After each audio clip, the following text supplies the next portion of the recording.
জয় সীতারাম বন্ধুরা, আসুন জেনে নিই ওই তিনটে কোন রাশি যারা প্রেমিক বা প্রেমিকা হিসাবে অত্যন্ত লয়াল হয়ে থাকে।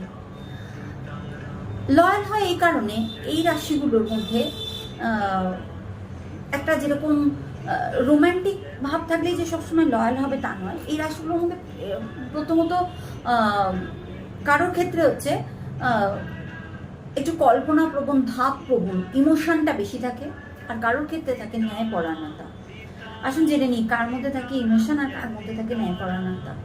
এরকম তিনটে রাশি হলো কর্কট, মকর এবং কুম্ভ। কর্কটের মধ্যে থাকে প্রচণ্ড ইমোশন এবং তারা ওই কারণে প্রচণ্ড লয়াল হয়।